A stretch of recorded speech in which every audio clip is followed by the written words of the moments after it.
white house behind some huge willows. But Aunt Mary lived there too, the only relative Clorinda had, for Aunt Emmy wasn't really her aunt at all. Clorinda had always lived with Aunt Mary ever since she could remember. Clorinda went home and upstairs to her little room under the eaves, where the great bare willow boughs were branching athwart her windows. She was thinking over what Aunt Emmy had said about Christmas gifts and giving. "I'm sure I don't know what she could have meant," pondered Clorinda. "I do wish I could find out if it would help me any. I'd love to remember a few of my friends, at least. There's Miss Mitchell. She's been so good to me all this year and helped me so much with my studies. And there's Mrs. Martin out in Manitoba. If I could only send her something. She must be so lonely out there.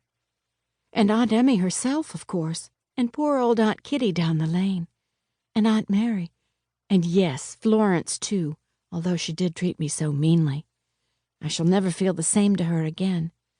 But she gave me a present last Christmas, and so out of mere politeness I ought to give her something." Clorinda stopped short suddenly. She had just remembered that she would not have liked to say that last sentence to Aunt Emmy. Therefore, there was something wrong about it. Clorinda had long ago learned that there was sure to be something wrong in anything that could not be said to Aunt Emmy. So she stopped to think it over. Clorinda puzzled over Aunt Emmy's meaning for 4 days and part of 3 nights. Then all at once it came to her. Or if it wasn't Aunt Emmy's meaning, it was a very good meaning in itself. And it grew clearer and expanded in meaning during the days that followed. Although at first Clorinda shrank a little from some of the conclusions to which it led her.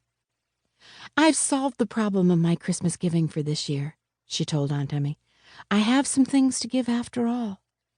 Some of them quite costly, too. That is, they will cost me something.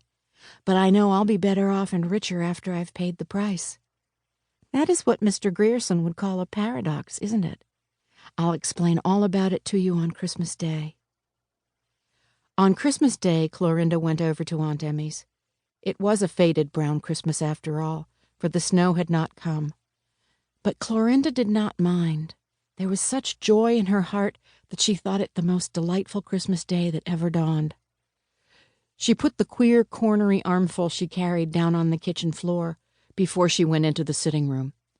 Aunt Emmy was lying on the sofa before the fire, and Clorinda sat down beside her. "I've come to tell you all about it," she said. Aunt Emmy patted the hand that was in her own. "From your face, dear girl, it will be pleasant hearing and telling," she said.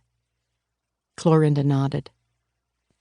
"Aunt Emmy, I thought for days over your meaning. Thought until I was dizzy. And then one evening it just came to me without any thinking at all. And I knew that I could give some gifts after all. I thought of something new every day for a week. At first I didn't think I could give some of them. And then I thought how selfish I was. I would have been willing to pay any amount of money for gifts if I had had it. But I wasn't willing to pay what I had. I got over that, though, Aunt Emmy. Now I'm going to tell you what I did give. First there was my teacher, Miss Mitchell. I gave her one of Father's books. I have so many of his, you know, so that I wouldn't miss one. But still it was one I loved very much. And so I felt that that love made it worthwhile. That is, I felt that on second thought. At first, Aunt Emmy, I thought I would be ashamed to offer Miss Mitchell a shabby old book, worn with much reading, and all marked over with Father's notes and pencilings. I was afraid she would think it queer of me to give her such a present. And yet somehow it seemed to me that it was better than something brand new and unmellowed. That old book which Father had loved and which I loved. So I gave it to her, and she understood. I think it pleased her so much, the real meaning in it. She said it was like being given something out of another's heart and life. Then you know Mrs. Martin. Last year she was Miss Hope, my dear Sunday school teacher. She married a home missionary, and they are in a lonely part of the West. Well, I wrote her a letter. Not just an ordinary letter, dear me, no. I took a whole day to write it, and you should have seen the postmistress's eyes stick out when I mailed it. I just told her everything that had happened in Greenville since she went away. I made it as newsy.